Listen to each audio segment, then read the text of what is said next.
Welcome to Facts TV News, where everything is true. 5 shot, 2 fatally at cookshop in Hanover. 5 people were shot 2 fatally at a cookshop in Green Island, Hanover. The deceased have been identified by their aliases Scrappy and Pull-Up Don, who were of Kingston addresses. They were plumbers at a construction site for a hotel development near the food establishment. It is reported that about 8 p.m., persons were eating at the restaurant when a gunman walked up and opened shots. 5 people were shot, including the operator's son. 2 of the injured persons died. A peace march was held in Green Island just the day before. Woman charged with Portland double murder granted bail.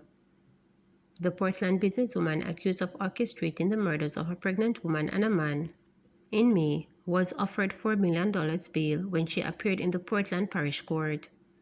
Jody Ann Jackson, a 28-year-old bar operator and nail technician of Anchoviland settlement in the parish, is charged for the murder of 28-year-old Shade Pink of Campbell Avenue in Port Antonio, Portland.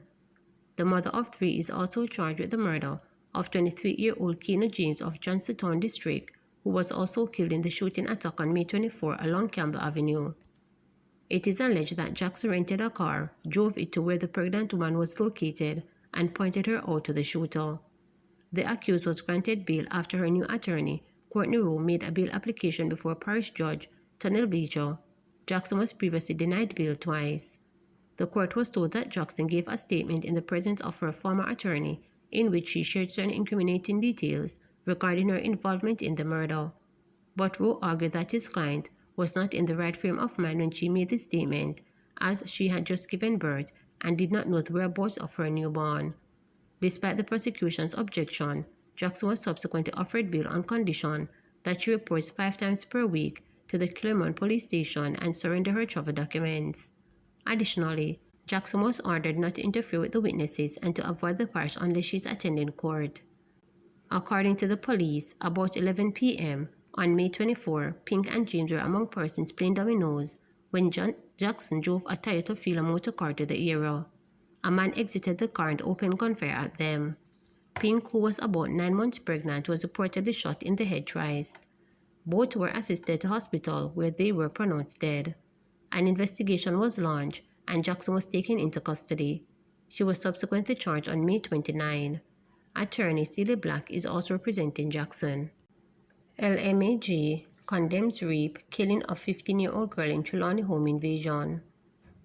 The Lay Magistrate Association of Jamaica, LMAG, has condemned the tragic killing of 15-year-old Jamila Cole, who was brutally raped and butchered while her mother and another female relative were harmed during an invasion at their home in Trelawny on Sunday. This repugnant and despicable act of violence against Jamila is repulsive and brings into question the state of the nation's mental well-being, the LMAG said in a statement on Wednesday. Unable to survive the brutality inflicted upon her, Cole, a student of Troy High School and resident of Cotton Tree in Albertown, died from injuries she sustained on Monday. The culprits reportedly used blunt instruments to beat the 3 females in their heads. Another child who was at the house at the time of the incident was not harmed. The association pointed to other brutal killings involving women and children, adding that the murders also remind us of where we have come as a society. The LMAG believes that this act of violence brings into stark focus and memory of the murder of 5 members of one family by the now convicted murderer, Roshane Barrett, who also hailed from Trelawny. The brutal slaying of 8-year-old Brighton primary student Daniel Rowe, whose throat was slashed and body thrown from a vehicle and left for dead, also reminds us of where we have come as a society, the LMAG added, pledging its full support and enforces aimed at categorizing crime violence against the nation's children and women. Up to July 29, the latest data available from the police showed there has been 10 murders in Trelawny so far this year. This is 60% less than the 25 reported for the corresponding period last year. There were 9 rapes reported for the period, 1 more than the number of the set last year. The Westmoreland police has intensified operations to help keep residents safe. Over the past couple of days to weeks, we have been experiencing a number of conflicts that has been taking place in and around the Westmoreland space. And these conflicts have only served to heighten the tensions in the area and has served to undermine or impact the intervention efforts of both the police and our external partners.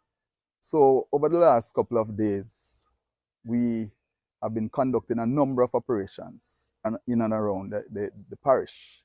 Currently, we are conducting an operation in the Barracks Road area of Sav. This area is popularly known as Gully Bank. We currently have a 48-hour curfew that is in place in this space, and we are conducting a number of cordon searches. We have assets from Kingston that are assisting us. It's the search center, we have the military, we have our area assets, and we have the police from within the space. So far, we have managed to recover 2 shotguns, and a number of violence producers have been taken into custody, persons who are currently under investigations, and they are currently in custody being processed. Now, over the next couple of days to weeks, you will see a number of these operations taking place across the parish, because we intend to continue these operations until we can de-escalate the tensions that are taking place, so that we can resume, when we bring back the place to normalcy, so that we can resume our intervention efforts. I just want it to be known that we will be holding the space right through tonight into tomorrow, and if needs be, we'll go further. And I want anybody who is out there, who is in the space, that has any information, know where there's a gun hidden, or any person who the police might have interest in, to just pass on the information while we are still on the ground, because the gun that you might refuse to tell us about might just be turned on you or some of your family or someone that you know tomorrow. So seize the opportunity while you have the military, the police within the space, and pass on the information so that we can do a thorough search throughout the space and try to make it safer for you and your family. The persons who are in these conflicts are persons who have been known to each other over the years. Some of them have even been friends, and you find that they have conflicts over sometimes some silly issues, and people end up being killed.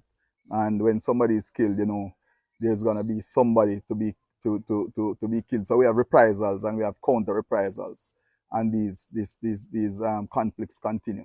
Another thing that has been happening is that in the latter part of last year, mid to latter part of last year, we had a majority of the main violence producers were in custody. And over the last couple of months, months, a number of them have received bail, and they have come back out on the street, and they have all taken up where they left off. And so we have been working assiduously to get them back in custody, and to ensure that we can make the space safe again for the decent, law-abiding citizens that are within the parish. Please remember to subscribe, like, share, and click